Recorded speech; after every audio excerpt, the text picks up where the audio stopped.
नमस्कार साथियों, स्वागत है आप सभी का। तो आज की क्लास में आप लोगों का हिंदी का एक टेस्ट लिया जाएगा।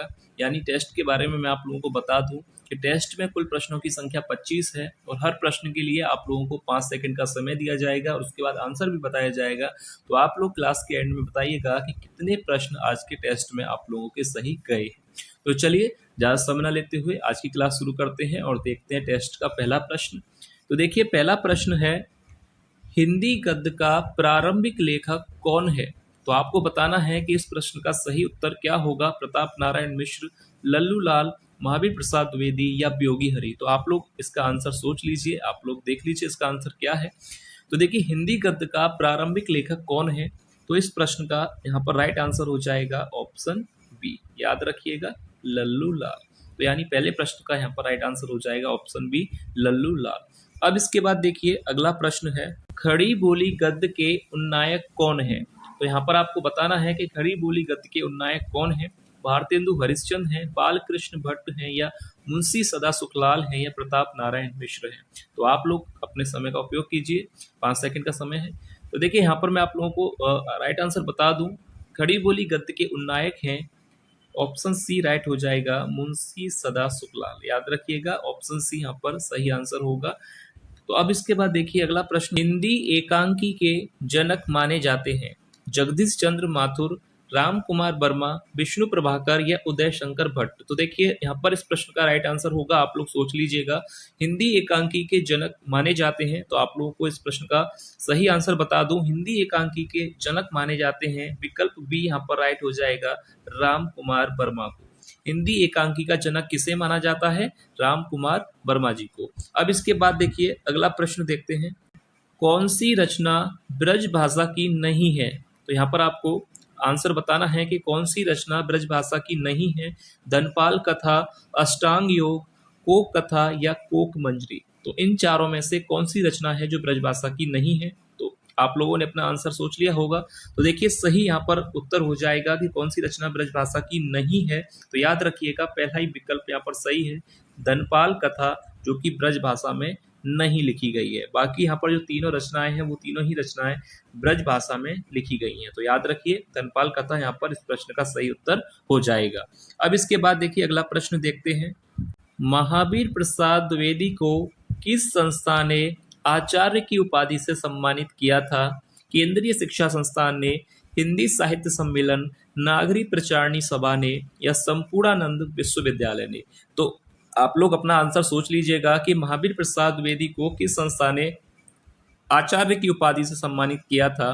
तो इस प्रश्न का जो सही उत्तर होगा ऑप्शन सी, यानी नागरी प्रचारणी सभा ने। याद रखिएगा, महावीर प्रसाद द्विवेदी को नागरी प्रचारणी सभा ने आचार्य की उपाधि से सम्मानित किया था। तो यहाँ तक आपको क्लियर है। अब देखते हैं अगला प्रश्न, हिंदी का पहला मौलिक उपन्यास कौन सा है?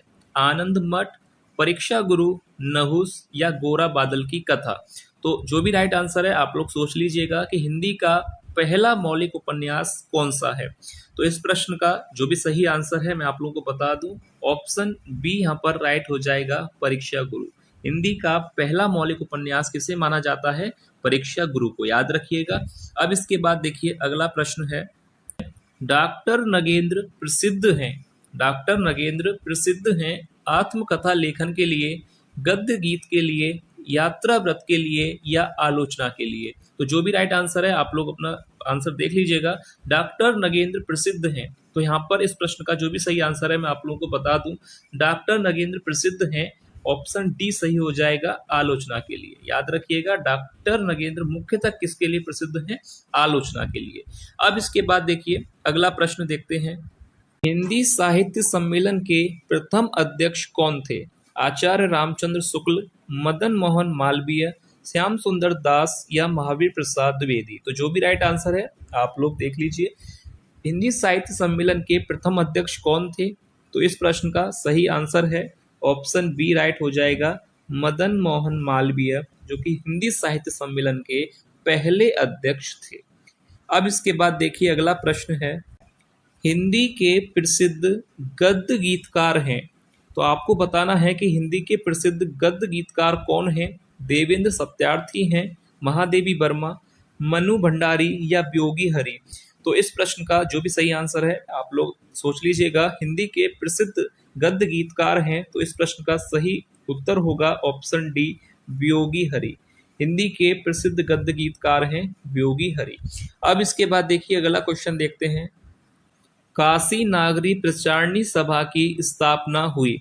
काशी नागरी प्रचारणी सभा की स्थापना किस वर्ष में हुई थी? 1887 या 1888, 1872 या 1893? तो आप लोग अपना आंसर सोच लीजिएगा। काशी नागरी प्रचारणी सभा की स्थापना हुई थी वर्ष 1893, यानी विकल्प डी यहाँ पर राइट आंसर हो जाएगा। 1893 में काशी नागरी प्रचारणी सभा की स्थापना हुई थी।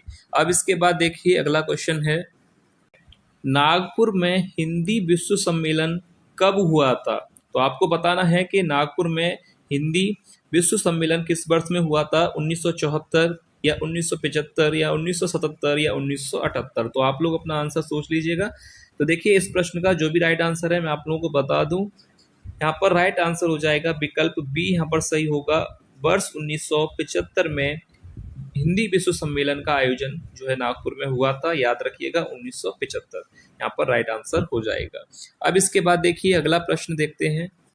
मनस्वी मित्र तुम धन्य हो कथन है, यह कथन जो है किस रचना का है कि मनस्वी मित्र तुम धन्य हो? गेहूं और गुलाब का, या कुटज निबंध, सन्नाटा या निंदा रस? तो देखिए यहाँ पर आपको बताना है कि किस रचना से यह कथन लिया गया है, मनस्वी मित्र तुम धन्य हो। तो देखिए यहाँ पर मैं राइट आंसर आप लोगों को बता दूं कि इस प्रश्न का जो राइट आंसर होगा ऑप्शन बी यहाँ पर राइट हो जाएगा, कुटज निबंध में।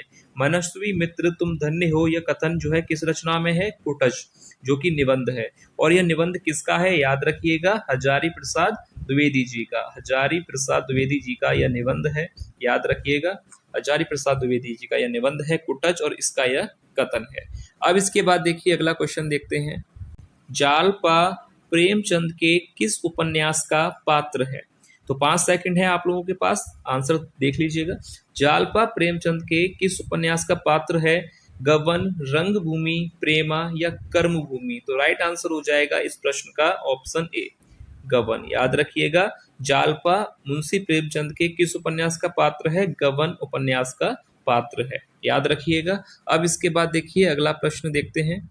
पृथ्वी कल्प के रचनाकार हैं, पृथ्वी कल्प रचना के रचनाकार हैं भारत भूषण अग्रवाल, गिरिजा कुमार माथुर, नरेश मेहता या अज्ञे? तो देखिए आपको बताना है कि यहाँ पर राइट आंसर क्या होगा, तो आप लोग अपना आंसर सोच लीजिएगा।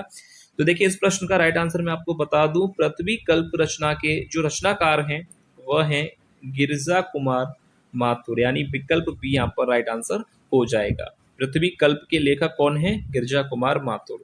अब इसके बाद देखिए नेक्स्ट क्वेश्चन देखते हैं। आयोग वह कहा जाता है, आयोग वह कहा जाता है अल्प प्राण को, संयुक्त व्यंजन को, महाप्राण को या विसर्ग को? तो आप लोग अपना आंसर सोच लीजिएगा।